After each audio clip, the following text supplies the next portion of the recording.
সিলেট ওসমানী নগরে ট্রাক ও প্রাইভেট কারের সংঘর্ষ, 5 জনের মৃত্যু, আরও 4 জেলার সড়কে ঝরল 4 প্রাণ।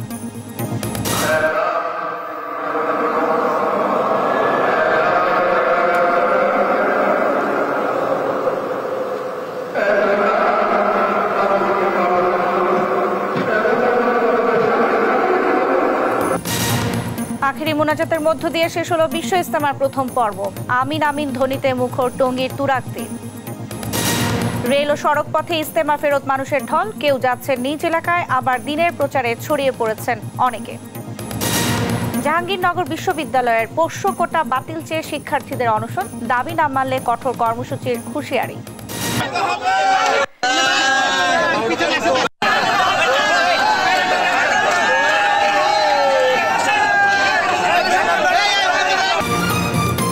এবং রাজশাহীতে রাস্তায় আলু ফেলে কোল্ড স্টোরেজে ভাড়া বৃদ্ধির প্রতিবাদ, ফলে বর্ধিত শুল্ক প্রত্যাহার চেয়ে বরিশালে বিক্ষোভ।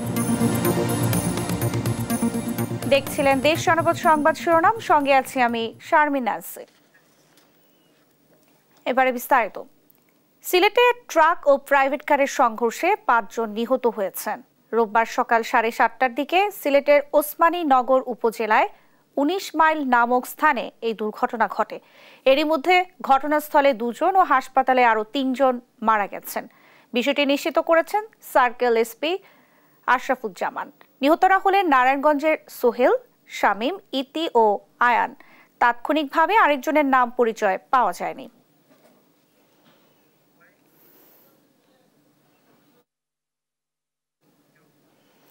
এদিকে 4 জেলায় আলাদা সড়ক দুর্ঘটনায় 4 জনের মৃত্যু হয়েছে। রোববার সকাল 7টায় ফেনী সোনাগাজী আঞ্চলিক সড়কে কাভার্ড ভ্যান ও সিএনজি অটোরিকশার সংঘর্ষ হয়। এতে ঘটনাস্থলেই 1 জনের মৃত্যু হয়। এ সময় সিএনজিতে থাকা আরও 3 জন গুরুতর আহত হয়। অটোরিকশাটিও দুমড়ে মুচড়ে যায়। একই দিনে সকাল 9টার দিকে সাতক্ষীরার দেবহাটায় ট্রলি চাপায় নিহত হয়েছে দেবীশহর সরকারি প্রাথমিক বিদ্যালয়ের 2য় শ্রেণীর ছাত্রী। এদিকে গোপালগঞ্জ ও বান্দরবানে আলাদা সড়ক দুর্ঘটনায় মৃত্যু হয়েছে 2 জনের।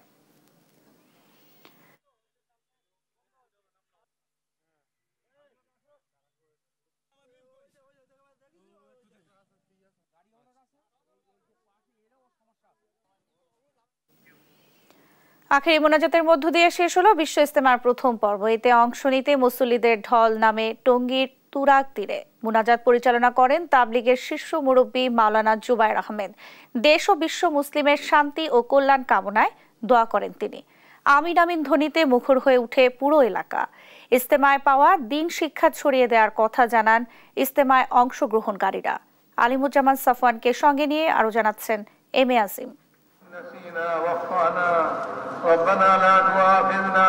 লাখ লাখ ধর্মপ্রাণ মুসল্লির এ ডাক সৃষ্টিকর্তার আনুগত্য স্বীকার, দেশ ও জাতির মঙ্গল কামনা ও ক্ষমা প্রার্থনার।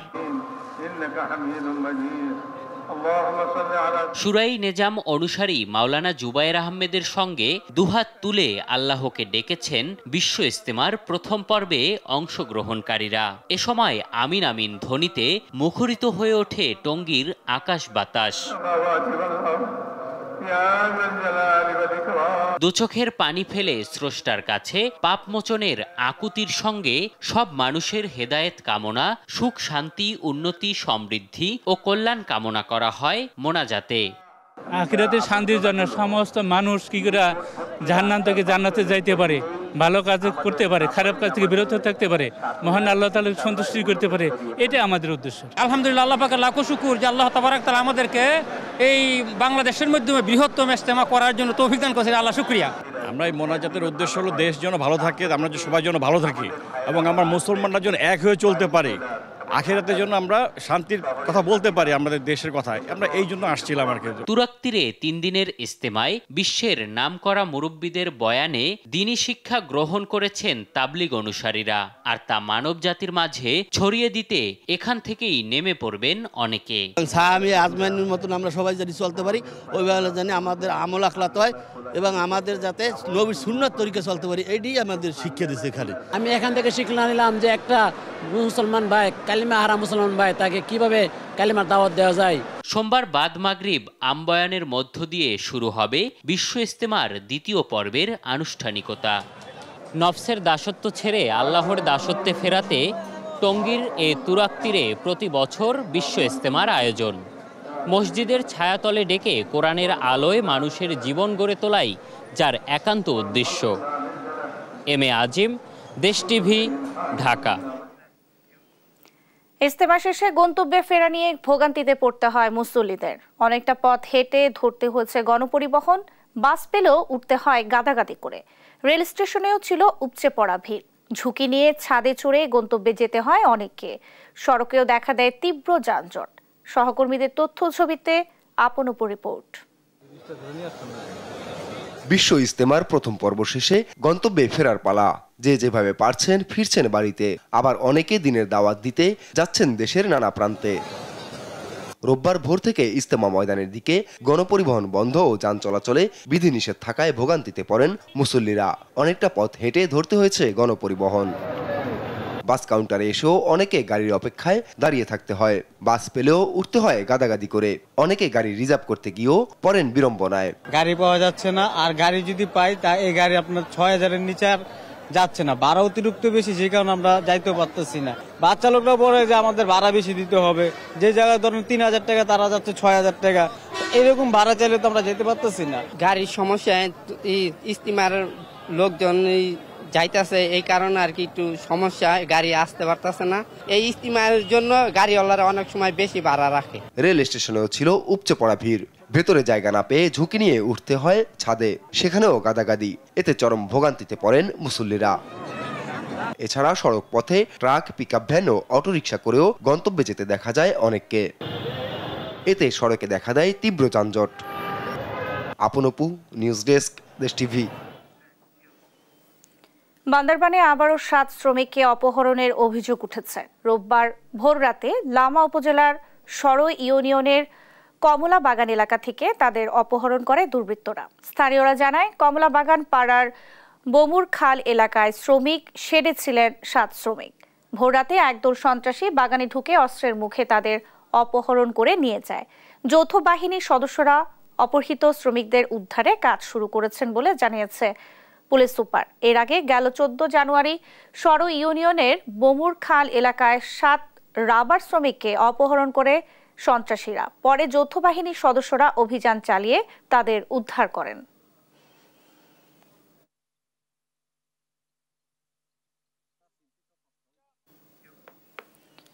নির্বাচনে যেন মানুষ স্বাচ্ছন্দ্যে পছন্দের প্রার্থীকে নির্বাচন করতে পারে তা নিশ্চিত করা হবে বলে জানিয়েছেন নির্বাচন কমিশনার ব্রিগেডিয়ার জেনারেল অবসরপ্রাপ্ত আবুল ফজল মোহাম্মদ সানাউল্লাহ। রোববার দুপুরে নওগাঁ জেলা প্রশাসনের সম্মেলন কক্ষে তথ্য সংগ্রহকারী সুপারভাইজার ও নতুন ভোটারদের সাথে মতবিনিময় শেষে তিনি এই কথা বলেন। এ সময় ইসি আবুল ফজল আরও জানান, নির্বাচন ব্যবস্থার প্রতি মানুষের আস্থা ফিরিয়ে আনতে নির্বাচন কমিশন কাজ করছে।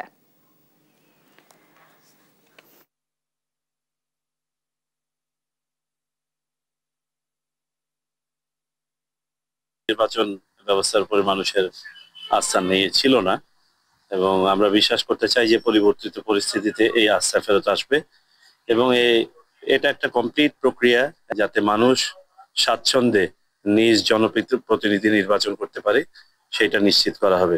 এবং এটা যখন করা হবে, এই আবহাওয়াটা যখন তৈরি হবে, আমার বিশ্বাস যে আস্তে আস্তে মানুষের মাঝে ভোটের প্রতি আস্থা ফেরত আসবে। জাহাঙ্গীরনগর বিশ্ববিদ্যালয়ের ভর্তি পরীক্ষায় পোষ্য কোটা সম্পূর্ণরূপে বাতিলের দাবিতে আমরণ গণ অনুষ্ঠানে বসেছে বৈষম্য বিরোধী ছাত্র আন্দোলনের শিক্ষার্থীরা। রোববার সকাল থেকে বিশ্ববিদ্যালয়ের নতুন রেজিস্ট্রার ভবনের সামনে আমরণ গণ অনশনে বসেন তারা। ভর্তি পরীক্ষায় পোষ্য কোটাকে অযৌক্তিক উল্লেখ করে দ্রুত সম্পূর্ণরূপে পোষ্য কোটা বাতিলের দাবি জানান তারা।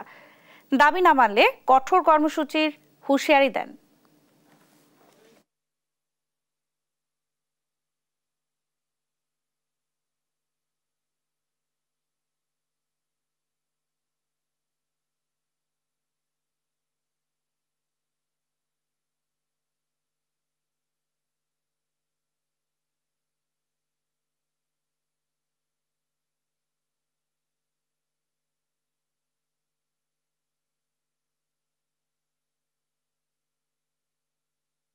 এই যে এত বড় একটা গণ অভ্যুত্থান হয়ে গেল, যার মাধ্যমে আমরা কোটার বৈষম্যটাকে মূলত নিরসন করার জন্য এত বড় একটা আন্দোলন করে আসলাম, তার পরবর্তী বাংলাদেশে আসলে আমরা এই ধরনের কোনো বৈষম্য দেখতে চাই না দেখে ওই জায়গা দেখে আমাদের আজকে এখানে বসা। আজ হয়তো এই কোটা প্রথার শেষ হবে, আর নয়তো আমরা এই অনশন চালিয়ে যাবো, দেখবো প্রশাসন কতটুকু সময় নিতে পারে এই যৌক্তিক দাবি থেকে আমাদের দূরে রাখতে। জাহাঙ্গীরনগর বিশ্ববিদ্যালয়ে ভর্তি পরীক্ষায় পোষ্য কোটা বাতিলের দাবিতে শিক্ষার্থীদের অনশন নিয়ে আরো জানাতে এই মুহূর্তে সরাসরি যুক্ত হচ্ছেন সহকর্মী দেওয়ান ইমন। ইমন, কি বলছেন শিক্ষার্থীরা, বিস্তারিত জানাবেন।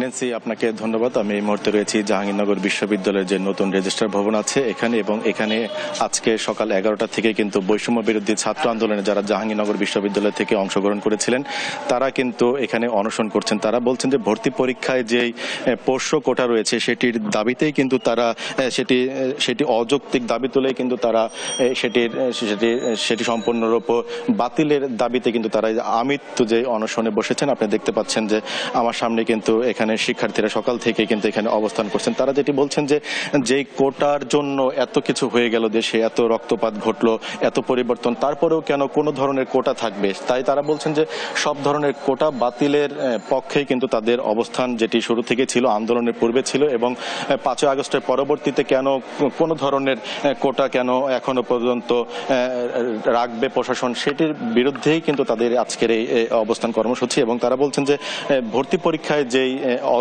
অযৌক্তিক যে পোষ্য কোটাটি রয়েছে সেটিও যেন অবিলম্বে প্রত্যাহার করা হয়, সেই দাবিতেই কিন্তু তারা এখানে অবস্থান করছেন।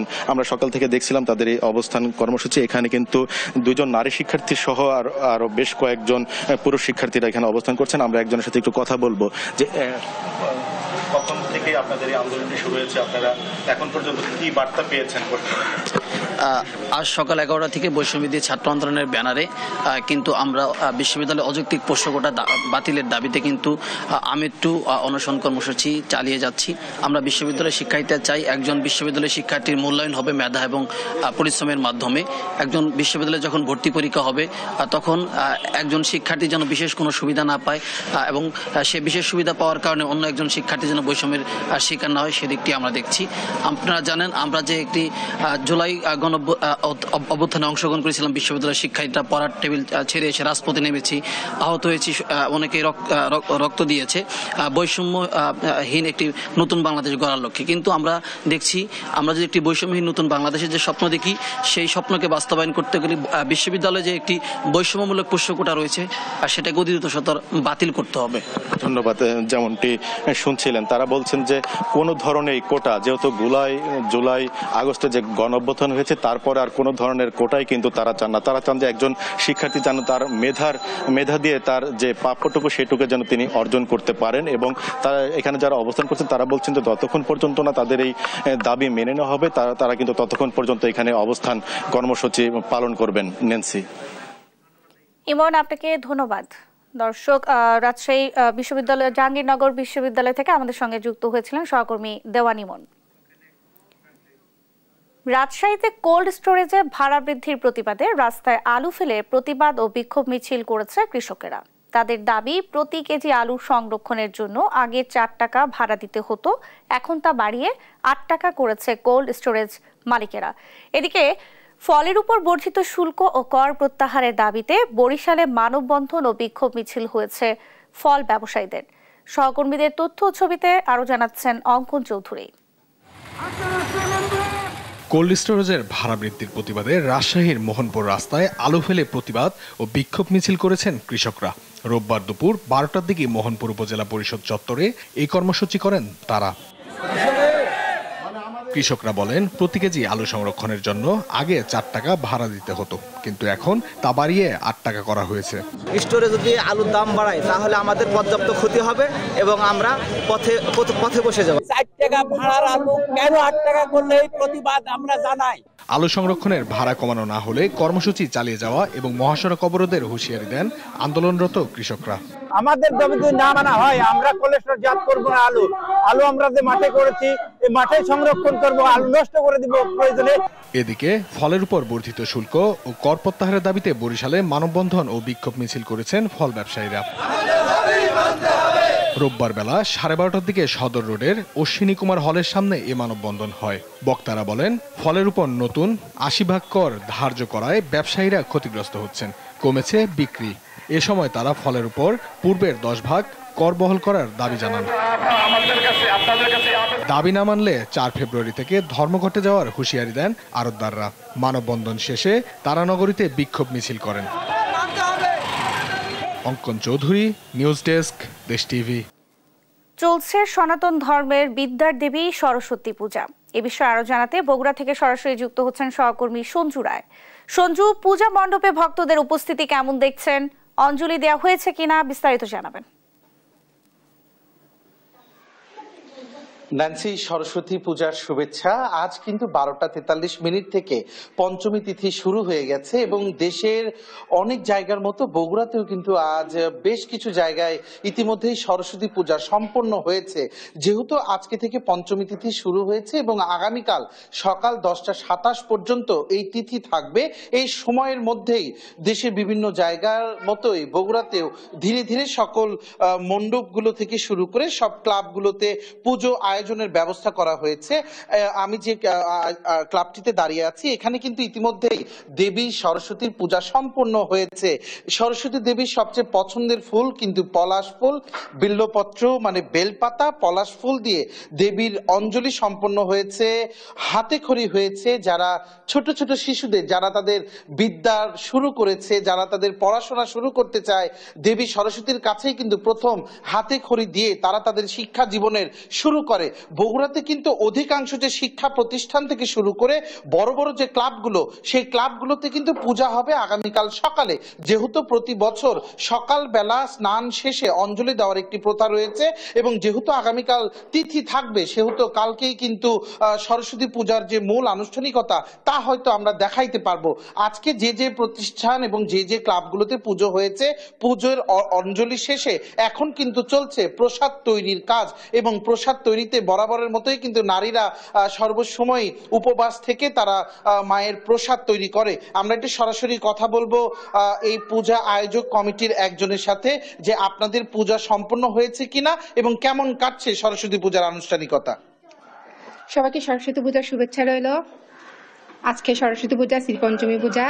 আমরা 12:43 পূজা আরম্ভ করেছিলাম। আমাদের বাসায় পূজা সমাপ্ত হয়েছে।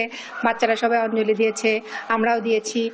মা বিদ্যা দিবে, সবাইকে আশীর্বাদ করেছে, হয়তো বিদ্যা দিবে, তারা যেন বিদ্যা বুদ্ধি বড় হতে অনেক কিছু হতে পারে আর কি। এইটা এখন প্রসাদ বানানো হচ্ছে। আমার বাড়ি সবাই এগুলো, আমরা বাড়িতেই সবাই এই পূজাটা প্রত্যেকবার করে থাকি। এবার একটু বড় করে করতে চাইছিলাম, কিন্তু আমাদের বাড়ির অবস্থা তেমনটা পরিপূর্ণ হয় না, তাই ছোট করে করলাম। সামনে বারোতে এর থেকে বড় করে করব। ধন্যবাদ আপনাকে। ন্যান্সি, আপনি শুনছিলেন বিদ্যা, জ্ঞান এবং সঙ্গীতের দেবী সরস্বতীর পূজা আয়োজন।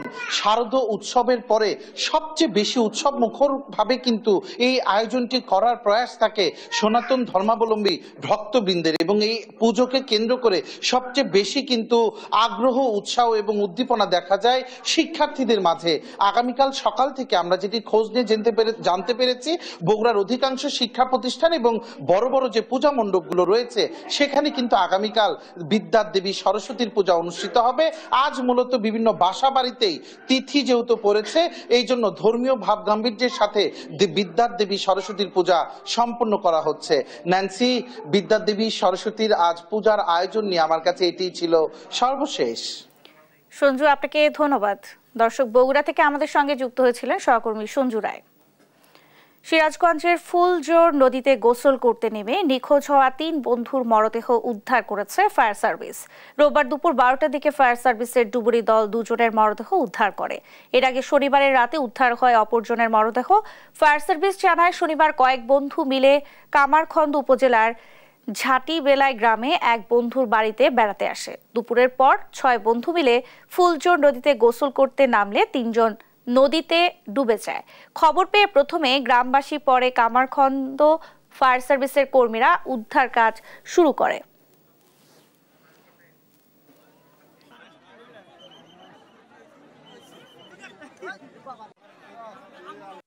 সন্ধ্যার পরপর সময় আমরা উদ্ধার কাজ যখন শুরু করি, কিন্তু কাল অনেক কাজ পরিশ্রম করা মানে উদ্ধার অভিযান পরিচালনা করেও তাকে উদ্ধার করা সম্ভব হয়নি। পরবর্তী সকাল থেকে অর্থাৎ আজকে সকাল থেকে পুনরায় আবার উদ্ধার অভিযান শুরু করা হয় এবং 12টার দিকে যে 2 জন নিখোঁজ ভিকটিম ছিল তাদেরকে উদ্ধার করতে সক্ষম হয়। রাজনৈতিক পট পরিবর্তনের পর ময়মনসিংহ সিটি কর্পোরেশনের মেয়র কাউন্সিলরদের অপসারণের পাশাপাশি অনেক ঠিকাদার গা ঢাকা দেয়ায় উন্নয়ন কাজে স্থবিরতা দেখা দিয়েছে। এরই মধ্যে বাতিল হয়েছে 100 কোটি টাকার কাজ। সাধারণ মানুষের দুর্ভোগ কমাতে সরকারের পাশে থেকে সহযোগিতার জন্য নিজেদের পুনর্বহালের দাবি জানিয়েছেন ফ্যাসিস্ট বিরোধী কাউন্সিলররা। সহকর্মী ইলিয়াস আহমেদের পাঠানো তথ্য ছবিতে অঙ্কন চৌধুরীর রিপোর্ট। 2018 সালে 33টি ওয়ার্ড নিয়ে গঠিত হয় ময়মনসিংহ সিটি কর্পোরেশন। তবে এত বছরেও তেমন উন্নতি হয়নি সিটি কর্পোরেশনের এলাকায়। চাহিদার ভিত্তিতে সরকার 2020 সালে 7 ডিসেম্বর একটি বিশেষ প্রকল্পের অনুমোদন দেয়। বরাদ্দ ছিল 1575 কোটি টাকা।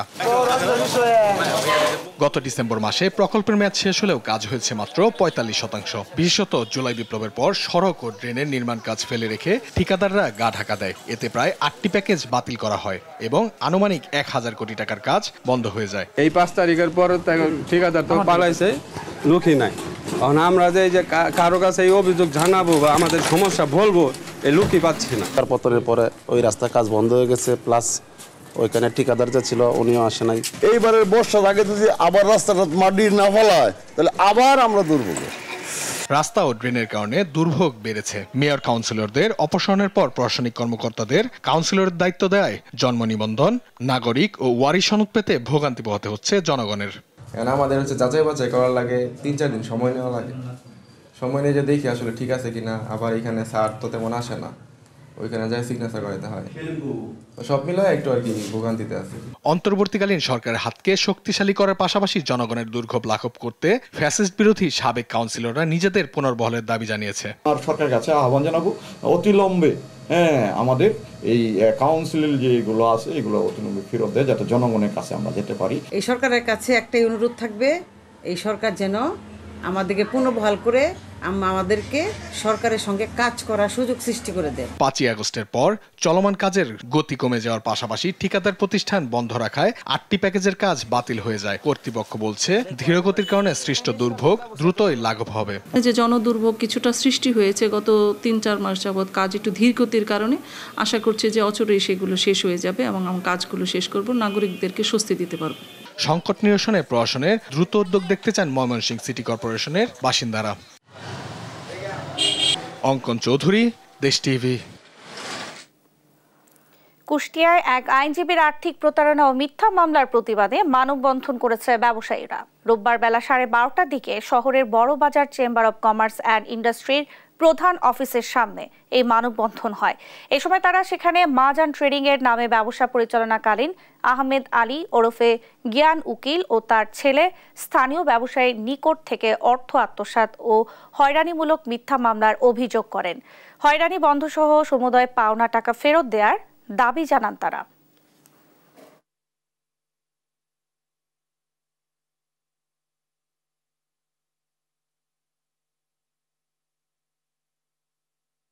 আমরা 3,47,000 টাকা পাইতাম জ্ঞান উকিলের ছেলে রিশাদ আহমেদ রতনের কাছে। তার ব্যবসা প্রতিষ্ঠানের নাম ছিল মাহাজান ট্রেডিং।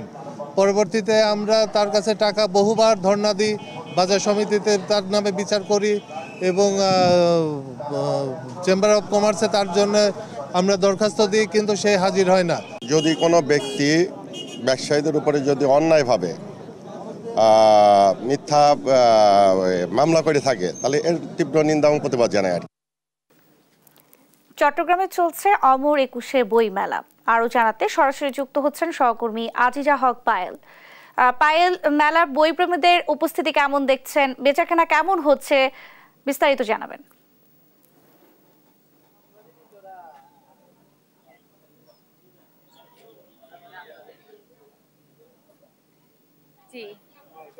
জি, আমি আছি এই মুহূর্তে চট্টগ্রামের অমর একুশে বইমেলায়।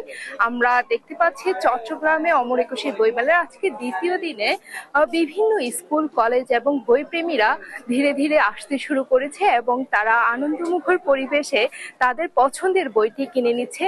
এবং আমরা দেখতে পাচ্ছি বিভিন্ন স্টলগুলো সাজানো হয়েছে এবং আরো কিছু স্টলে এখনো কাজ করছে, বই সাজানোর কাজ চলছে, স্টল সাজানোর কাজ চলছে।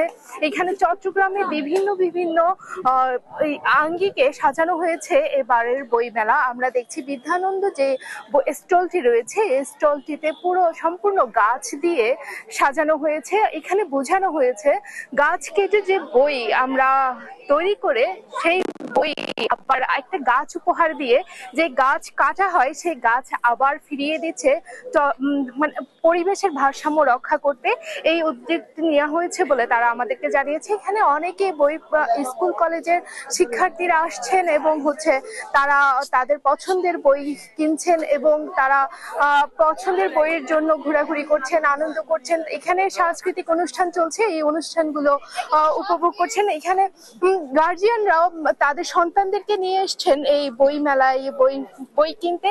একটু কথা বলবো আন্টি, হ্যাঁ বই কিনতে এসছেন? জি। কার জন্য? নাতিনের জন্য। আচ্ছা, ছেলের ঘরে।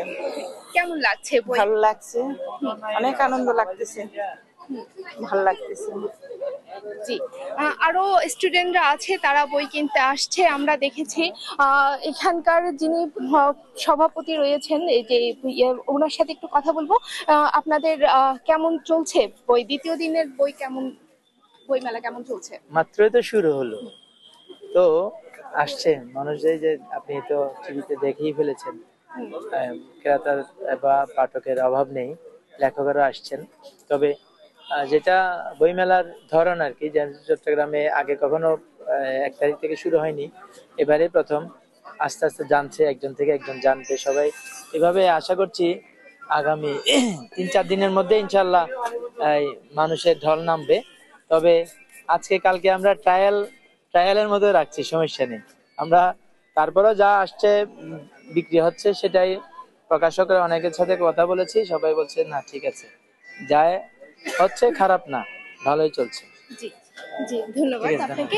আমরা যতটুকু জানতে পেরেছি চট্টগ্রামে প্রথম থেকেই একেবারে ফেব্রুয়ারির 1 তারিখ থেকে শুরু হয়েছে চট্টগ্রামে অমর একুশে বইমেলা। 26 তারিখ পর্যন্ত এই অমর একুশে বইমেলা চলবে। চট্টগ্রামে যে একেবারে ভিন্ন রকম আয়োজন, সেটি হচ্ছে সাংস্কৃতিক অনুষ্ঠান। প্রতিদিন বিকেলবেলা এই সাংস্কৃতিক অনুষ্ঠান চলবে বলে আমরা জানতে পেরেছি এবং এখানে খাবারের স্টলও রয়েছে। অতএব বলা যায় যে চট্টগ্রামের বইমেলা একেবারে ভিন্ন আঙ্গিকে এবং উৎসব মুখর পরিবেশেই রয়েছে। এই ছিল বইমেলার জিমনেশিয়াম মাঠ থেকে সর্বশেষ। পায়েল, আপনাকে ধন্যবাদ। দর্শক, চট্টগ্রাম থেকে আমাদের সঙ্গে যুক্ত হয়েছিলেন সহকর্মী আজিজা হক পায়েল। টিউলিপ ফুলের নাম শুনলেই চোখের সামনে ভেসে ওঠে কাশ্মীর বা নেদারল্যান্ডসের কথা। অপার সৌন্দর্যের জন্য এই ফুল গোটা বিশ্বেই সুপরিচিত। মূলত শীত প্রধান দেশের ফুল টিউলিপ গেল 3 বছর ধরে আমের শহর রাজশাহীতে মুগ্ধতা ছড়াচ্ছে। রবিউল ইসলামের ক্যামেরায় রাজশাহী সৌন্দর্যের ফুল টিউলিপের খবর জানাচ্ছেন কাজী শাহেদ। শীতপ্রধান দেশে ফুলটি হরহামেশাই দেখা যায়। গ্রীষ্মমণ্ডলীয় দেশে এর দেখা পাওয়া প্রায় অসম্ভব। ফুলটির নাম টিউলিপ। রাজশাহীর পবা উপজেলার ফুলপ্রেমী হাসান জুবেরির বাগান জুড়ে ফুটেছে রাজশাহী সৌন্দর্যের এই ফুল। গোলাপি পাপড়ির সমন্বয় কিংবা রক্তিম আভার জাদু, শত শত টিউলিপ সারি সারি ফুটে আছে। বরন্দ্রের লাল মাটিতে টিউলিপ ফুটানোর কাজটি সফলভাবে করেছেন রিমার্স গার্ডেনের মালিক হাসান জুবেরি। অনেকের ইচ্ছে থাকা সত্ত্বেও মানুষ টিউলিপ দেখার শখটা পূরণ করতে পারে না অনেকে, কাজ এটা হচ্ছে শীতপ্রধান দেশের ফ্লাওয়ার, তো তাকে টিউলিপ দেখতে হলে শীতপ্রধান দেশে যেতে হবে। মাঠ জুড়ে রং বেরঙের বিদেশি ফুল যে কারোরই মন কাড়বে। প্রতিদিনই বাহারি টিউলিপের রূপ দেখতে বরেন্দ্র এলাকায় ভিড় করছেন দর্শনার্থীরা। টিউলিপ যে এত সুন্দর ফুটবে এটা বিশ্বাসের বিষয় না। ভিডিও দেখেছিলাম ইনাদের এই গার্ডেনের, তো ওখানে টিউলিপ দেখছিলাম, তো ওটা দেখেই মেনলি ভাবলাম যে আমরা টিউলিপটা দেখা হবে, আবার ওখান থেকে আপনার এটা কিনাও যায় এনাদের এখান থেকে, এবং এই অফারটার জন্যই আমরা মেনলি এখানে এসেছি। দেশের বাইরে কবে যেতে পারবো জানি না, তো যখন আমাদের রাজশাহী শহরেই হয়েছে এই জন্যই আরো দেখতে আসা। সেটা তো টিউলিপ আর কোথাও নাই, শুধু এখানেই আছে। আমাদের দেশে যদি টিউলিপ দেখতে চায় তো এই জায়গাটা অসাধারণ। বাগান ঘুরে দেখতে জনপ্রতি গুনতে হচ্ছে 200 টাকা। হাসান জুবেরির এই সফলতা বরেন্দ্র অঞ্চলে নতুন সম্ভাবনা তৈরি করছে টিউলিপ চাষে। কাজী শাহেদ, দেশ টিভি, রাজশাহী।